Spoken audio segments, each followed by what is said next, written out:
On August 21st, Army Judge Colonel Denise R. Lind sentenced Private Bradley Manning to up to 35 years in prison for leaking the WikiLeaks cables, 700,000 secret government files, including State Department cables, Iraq and Afghanistan incident reports, and perhaps most famously, the collateral murder video showing Apache helicopters gunning down unarmed civilians and journalists in Iraq. Come on, fire! His lawyer, David Coombs, said in a press conference after the sentencing that an appeal was imminent. This is an excerpt of Coombs reading a letter from Manning to President Obama requesting a pardon.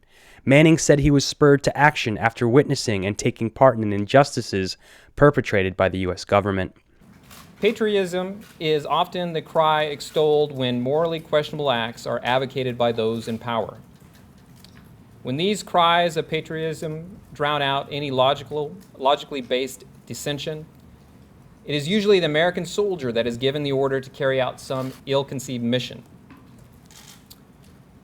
Our nation has had similar dark moments for the virtues of democracy.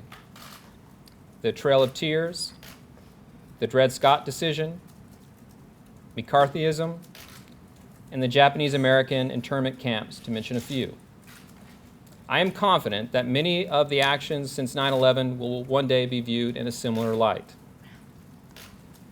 As the late Howard Zinn once said, there is not a flag large enough to cover the shame of killing innocent people. I regret if my actions hurt anyone or harm the United States. It was never my intent to hurt anyone. I only wanted to help people. When I chose to disclose classified information, I did so out of a love for my country and a sense of duty to others. If you deny my request for a pardon, I will serve my time knowing that sometimes you have to pay a heavy price to live in a free society. I will gladly pay that price if it means we could have a country that is truly conceived in liberty and dedicated to the proposition that all, and he puts in here women and men, are created equal.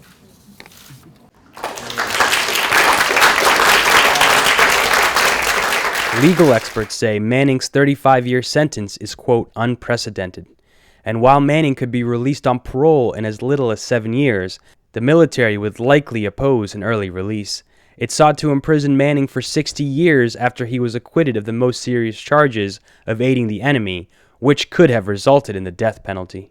In attendance at the press conference was author Chris Hedges, an outspoken supporter of Manning. He says the harsh sentence exemplifies the Obama administration's crackdown on truth tellers. Well, I mean, these sentences are ridiculous. I mean, I covered the war in Bosnia, and one knows from the history of Bosnia is that when Princip assassinated Ferdinand the Archduke, the heir to the Austro-Hungarian Empire, and his wife, he received a 20-year sentence.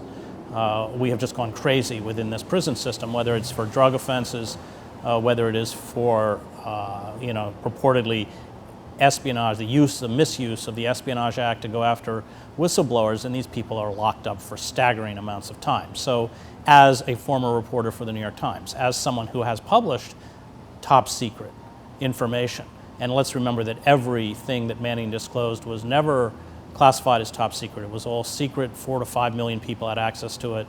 It's a very low-level form of intelligence information. This has a kind of more than a chilling effect, but essentially throws any kind of journalistic activity into the deep freeze. One day is already an act of injustice, you see. So the very framework of how many days, how many years strikes me as a kind of secondary question. The primary question is somebody had the courage to reveal lies and crimes of the U.S. government, and he's the one who's criminalized. Author and activist Cornel West was also in attendance. I think it shows an administration that is in deep fear, deep insecurity.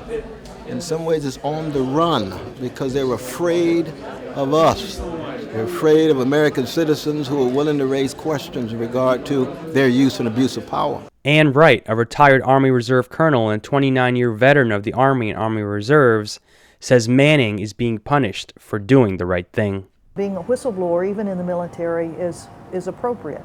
that it is the responsibility and duty of men and women in our military to blow the whistle when they see that our government and our military are participating, conducting illegal and criminal acts.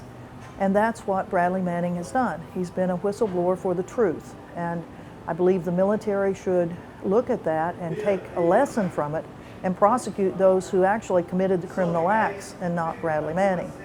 So I'm very distressed about the length of time that he will be serving, and I hope that we'll be able to, through citizen activism, put pressure on our government to pardon him. Manning supporters held rallies in Washington, D.C. and New York, among other cities around the world, calling for his immediate release. Go to therealnews.com for the full interviews we used in this story. This is Jessel Noor.